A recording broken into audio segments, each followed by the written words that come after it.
Ladies and gentlemen, 13 years ago a masterpiece was brought into life, and that is High School of the Dead. A roller coaster breaking the fucking laws of sense and Newton apples. You want juggling mind-blowing physics? Done. You want a whiny character who put all the other centuries to shame? Done. You want a character to finally put her in her place? Done undone. And I honestly don't blame anyone who likes the show, because if you watch it, you know the plot thickens with every episode. Literally. But one thing that stood out to me is how the physics in that universe work. So here's what we're gonna do. We're gonna travel faster than a rifle bullet that's being balanced by two melons to break down the plot and explain the physics in it. So, to start off, meet the amazing cast who have superhuman strength even though they weren't injected with any blue serum. Who put Captain America to shame? It's like, they have been competing in the fucking Olympics for over a decade. We've got Takashi, whose this coat fit perfectly. Imagine one day you're sitting in Paris, you're sitting there having a fucking coffee, and terrorists roll through with AKs, and the person next to you has their brains blown out. You're gonna stand there and be like, waiting to die like a motherfucker. I'm gonna be like, bang, oh, I've seen that before. Okay, boom, boom, duck and dive and take one terrorist out. Next, get the AK, go Rambo. I don't play games. Ri, the whiny tsuneri who's good for nothing until like the third episode. Sayako, who's a master in kendo and every single fucking martial art on the planet. She's also best girl. Hold on. Oh shit, she's 17. Why the fuck is she built like a 28-year-old? Saya, who's like the programmer in the group, she's also a tsundere but actually useful. Koda, a guy who has been playing CSGO way too much. I told you. Trash talking your teammates have its benefit. When a fucking zombie apocalypse happens. Shizuka, who's the medic in the group, also her fucking watermelons can knock a person unconscious. I mean, look at this shit. They don't even fit in the fucking frame. So that's how a 27-year-old looks in this universe. No, don't mind me, I'm just admiring the view. Alice, a young girl who joins later because why the fuck not at this point. And a dog to keep the silver lining even though it's transparent. So we start off with Takashi, who's just admiring the view. Yep, this view. He sees a guy approaching the school. A teacher tries to get him away because he wants to impress his crush teacher. God damn, we men sometimes just think from our dicks. Like, dude, couldn't you make like a 360 first to check if he's infected or not? Anyway, they all get bitten. Takashi rushes to his ex-girlfriend class. He's like, move out, we're going to The Walking Dead. And she's like, ew, no. She's like, shut the fuck up. anyway, they both run away with her boyfriend. They run into a zombie, and the boyfriend is like, step back, bro. I'm black belt in karate. Like, dude, no disrespect. But are you out of your fucking mind? Don't you know that they don't die from a kick? Again, stop thinking from your dick. It's deflection. It's Aikido. It's verbal Aikido. It's Steven Seagal. So anyway, he gets killed, and Takashi is like, Whoa! Welcome to the real world! They get to the rooftop, and the girl is like, He's better and not. so he's like, fuck you, I'm out of here. But then she's like, no, come back, bruh.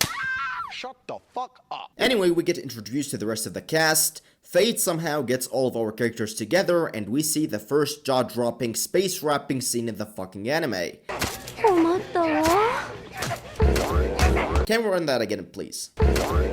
What the fuck? How is this possible? Like, bruh, not even fitting the whole screen? Not only that, but the whole screen shakes as well. It just shows how heavy they are. I bet you, if she hit a zombie with one of them, his brain will fucking get splattered everywhere. Anyway, they make it out of the school alive, and don't ask me how, because honestly, I have no fucking clue. They get a bus running and they make the nurse drive so that she can do something useful beside her gigantic melons that can be used as a plot armor weapon. Anyway, on their way to the bus, they run into some students and a teacher who's like, I got this. I will bust this out of here. Like, dude, who are you trying to impress? The young girls? Bruh. Anyway, some shit happens. They get out of the bus. Takashi ends up getting a motorcycle. Sure, you're a normal high school student who can just ride a grown-ass motorcycle better than a fucking pro who's competing in the fucking Olympics. We cut to Ri, who's Team Takashi now. She just gave up on her boyfriend not long after he got totaled. Damn. Rest in peace, soldier. Anyway, since they got separated from the group, they go to a gas station, and my god, this scene right here just shows how stupid Ri is. Like, again, do a fucking 360 check. Check your surroundings. You're in a fucking zombie apocalypse. Anyway, she gets captured, of course. Takashi is like, oh, for fuck's sake, this motherfucker. Let her go, bro. No! I said let her go. No. Have you fucked this bitch before? What the fuck? Are you serious, bro? Ew, what kind of question is that, step bro? Yeah, she's pretty fucking weird. I know, right? Anyway, time to die. And at this point, I'm convinced that Takashi have time travel powers, or the guy who's holding Ri is just a big fucking dumbass. Like, bro, he walked like 20 meters and shot you at 0 range. Bruh. Ri gets happy that she got saved by Takashi, and Takashi is like, Megan, you are a promiscuous female. Anyway, they leave the poor guy to get eaten by zombies while they ride on the motorcycle. Anyway, we cut back to the creepy teacher dancing like Michael Jackson for some reason, while turning on young girl students? What the fuck? Anyway, my guy Koda busts out the AK-47 and he's like, Next, get the AK, go Rambo. I don't play games. and he securely saves the girls. Though 8,000 hours on CSGO were worth it, bro. Anyway, they get out of the bus and they're fighting zombies, and listen to this part carefully. Takashi comes in to save them. He jumps from a fucking bridge, lands safely with Ri behind him. He slides across 30 zombies and Ri jumps with a fucking spear and chops them like tunas. First of all, jumping from a high point seems at least somewhat doable, but sliding across through 40 or 30 fucking zombies while maintaining the stability and the balance, and re-jumping and landing safely, sounds like they said, fuck you gravity, we are on the fucking moon now. And not only that, but after this crazy Olympic marathon, Takashi dodges a fucking bullet. A bullet traveling roughly around 370 meters per second. Holy fuck, he's just like gave the people who train their whole life to dodge bullets the middle finger. I'm telling you, Takashi has time traveling powers. Anyway, he continues sliding across the fucking zombies and then, holy fuck, watch this shit. So he takes Sayako's hand and fucking releasing her like a fucking Beyblade. I mean, Captain Levi, you gotta retire at this point. Anyway, they survive miraculously and hold on a sec. Zoom in. Enhance. What the fuck? Is she holding his Excalibur? Holy shit, this guy is the definition of a pussy magnet. Anyway, it turns out she has a big ass fucking tank. Anyway, Takashi rolls his sleeve like, bro, I know you want to show your forearms working out, but won't you be getting bitten easier at this point? And holy shit, how big is this fucking bathroom? Anyway, Reem relaxedly lifts the nurse melons like they are 10-kilogram dumbbells. Logic just fucked off the room. They play with each other for a while. Oh, shut up. You guys have the dirtiest minds, I swear. Oh, what do you know? They literally are. My bad, everyone. Anyway, Takashi and Kota get weapons from the locker. Also, where the fuck is this brain in this nurse? Is your idiot brain getting fucked by stupid? Anyway, they all fall asleep, and of course, there is no fucking clothes in this house because they are all poor, even though they have a tank and a fucking big ass house. Anyway, this girl's dad dies and she screams, so they hear and save her. I don't think that's how gravity works. Also, Kota is having the best fucking time of his life right now. Like, how the fuck are you driving 60 kilometers per hour and turning 90 degrees and keeping your balance?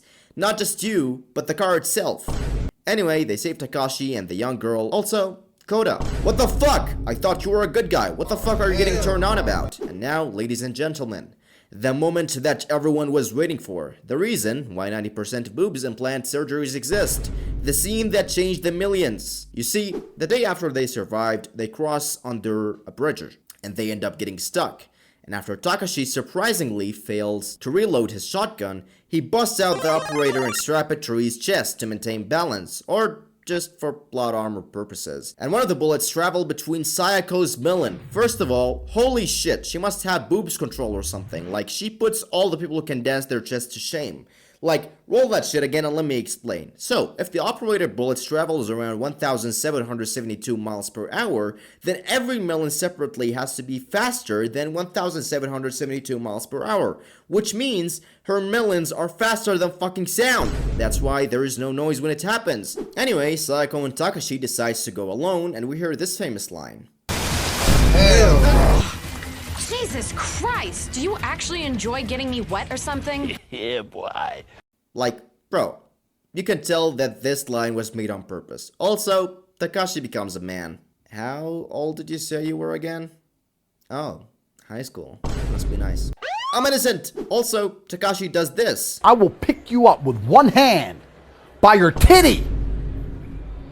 Body slam your ass. They escape once again and come back to the mansion, and some normal shit happens. And yes, normal, because at this point, what isn't normal? We cut back to the teacher, who I'm sure has played house with every girl on the bus. Also, he brainwashed them. Yep, He should get shot from every hole in his body.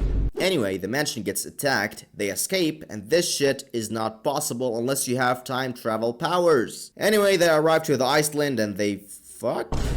Yeah, pretty much. And they live happily ever after. There you go. Anyway, I hope you guys have enjoyed this video and learned something new about physics. I have been the Monkey Viewer, and I'll see you all next time.